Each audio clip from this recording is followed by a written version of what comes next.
Liệu Đàm Tùng Vận có trở thành bản mẫu tiếp theo theo phong cách Dương Tử không?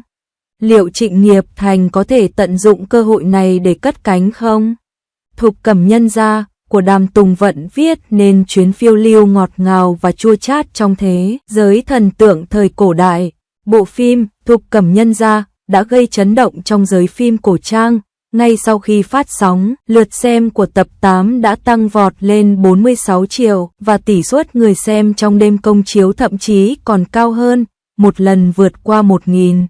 Điều này khiến nhiều người tò mò, rốt cuộc đó là ai? Thoạt nhìn, cốt truyện có vẻ giống như một sự pha trộn của các bộ phim thần tượng cổ trang.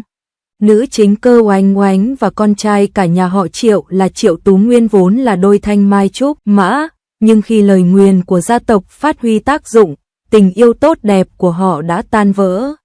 Kỳ Anh ngay lập tức nảy sinh mâu thuẫn với Dương Cảnh Nguyên, con trai thứ ba của nhà họ Dương. Đôi khi họ đánh nhau như hai chú gà chọi nhỏ, không ai chịu nhường ai, đôi khi họ nhìn nhau trìu mến, khiến người ta cảm thấy ngọt ngào trong lòng. Như thể điều này chưa đủ sôi động, Hoàng tử Bạch của Nam Chiếu cũng đến tham gia cuộc vui, nhìn chằm chằm vào bí mật nhuộm vải của gia tộc Cơ, giống như một tên trộm tham lam. Vì vậy, những âm mưu cũ về mối thù gia đình, mối tình tay ba và cuộc xâm lược của nước ngoài đều xuất hiện cùng một lúc. Cảnh mở đầu khi nữ chính gặp chú của vua trong quán rượu, diễn xuất cứng nhắc như một người mới tập nhảy theo điệu nhạc sai, khiến mọi người lắc đầu, không khỏi lẩm bẩm, tiết mục này gần như đã lỗi thời rồi. Nhưng nói đi cũng phải nói lại, bộ phim này thực sự đã đầu tư rất nhiều tiền vào việc thể hiện văn hóa gấm và cạnh tranh thương mại của Thục. Từ tằm quay tơ đến quần áo may sẵn lộng lẫy, giống như đưa khán giả vào một cuộc hành trình khám phá bí mật của gấm cổ Thục. Cuộc cạnh tranh thương mại thậm chí còn ly kỳ hơn. Ji Nha Hinh chiến lược trong đó giống như một nữ Gia Cát Lượng, khiến khán giả cảm thấy phấn khích. Nữ chính Đàm Tùng Vận có khuôn mặt trẻ thơ giống như một cỗ máy thời gian kỳ diệu, giúp cô có thể du hành tự do trong các bộ phim thần tượng cổ trang. Lần này, cô ấy thực sự đã dốc hết sức lực khi vào vai Kỳ Oánh Oánh. Ji Nha Hinh là một cô gái có tính tình nóng nảy như ớt tươi mới ra khỏi nồi. Sau khi cha bị thương, cô không rơi một giọt nước mắt, cô lập tức hóa thân thành một nữ chiến binh siêu phàm, cầm lấy ngọn cờ phục hưng gia tộc, phấn chấn xông pha chiến trường. Trí thông minh của cô ấy đáng kinh ngạc đến mức khiến người ta phải kinh ngạc. Chỉ bằng vài câu nói, chàng đã lừa được chú của vua và giải quyết được vấn đề lớn của gia đình, thợ nhuộm một cách dễ dàng như trò ảo thuật. Trong cuộc thi nhuộm, nàng như cá gặp nước, sợi tơ như có sinh mệnh trong tay nàng, nghe theo mệnh lệnh của nàng, trong nháy mắt biến thành những hoa văn tuyệt đẹp, nàng trong nháy mắt trở thành danh nhân ở Thục Quốc.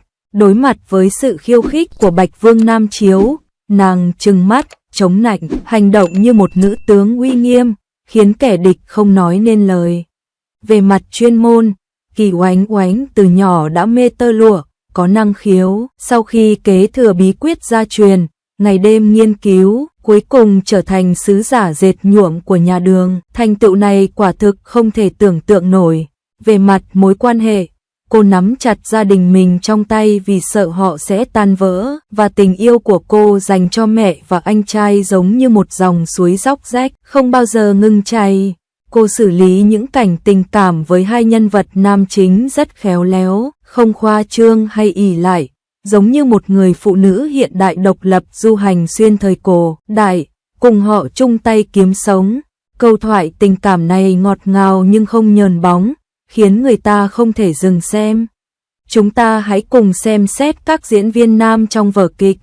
Nam chính Trịnh Nghiệp Thành là một ngôi sao hành động tài năng. Cảnh chiến đấu của anh ấy đẹp như một chú báo ghế pa nhanh nhẹn, leo tường và bay qua mái nhà một cách dễ dàng. Nhưng trong bộ phim này, stylist dường như say rượu và tạo cho anh một kiểu tóc phồng lên. Anh chàng đẹp trai được tạo ra trông giống như một chiếc bánh bao hấp, và ngoại hình của anh ta bị giảm đi rất nhiều.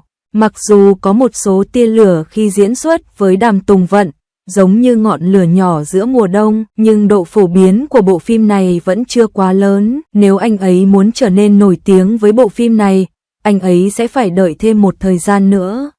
Nam thứ chính Cảnh Siêu sắp trở thành nam thứ chính chuyên nghiệp.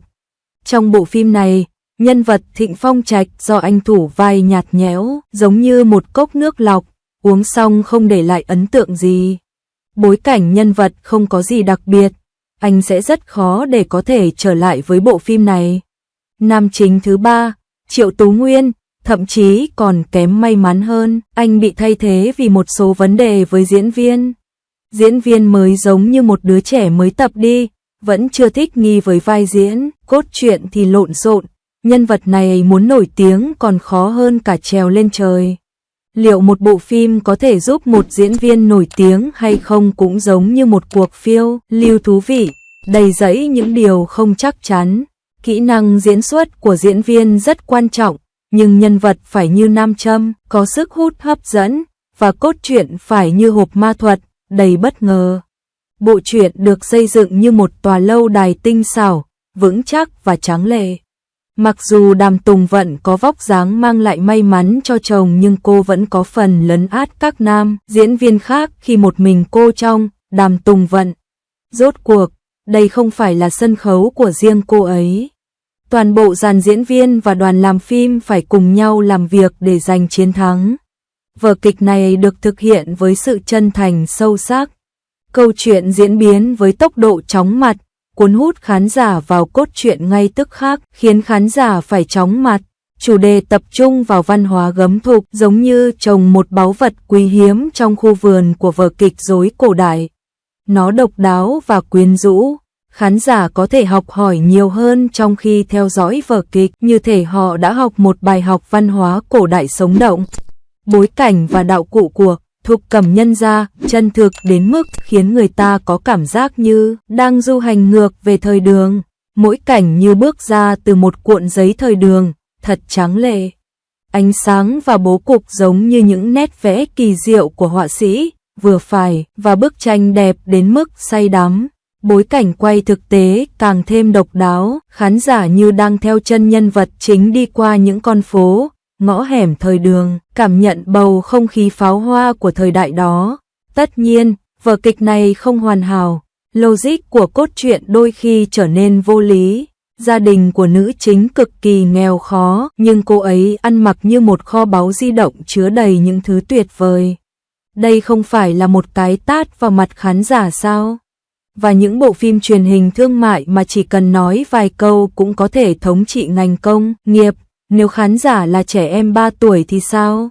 Một số khán giả không mấy lịch sự với Đàm Tùng Vận, nói rằng ở độ tuổi này bà vẫn còn đóng phim cổ trang, điều này hoàn toàn vô lý.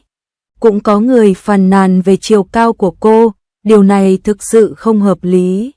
Quan trọng là khả năng diễn xuất của cô tốt, tuy nhiên, phong cách nhẹ nhàng và hài hước của bộ phim này giống như một quả hồ chăn, giúp khán giả tìm thấy khoảnh khắc vui vẻ trong cuộc sống bận rộn.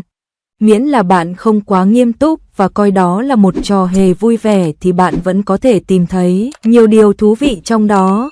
Theo cốt truyện tiến triển, càng ngày càng thú vị, và Ji Inyahin do Đàm Tùng Vận thủ vai càng ngày càng được yêu thích. Kỹ năng diễn xuất của cô ấy giống như một chai rượu lâu năm, bạn càng nếm càng ngon.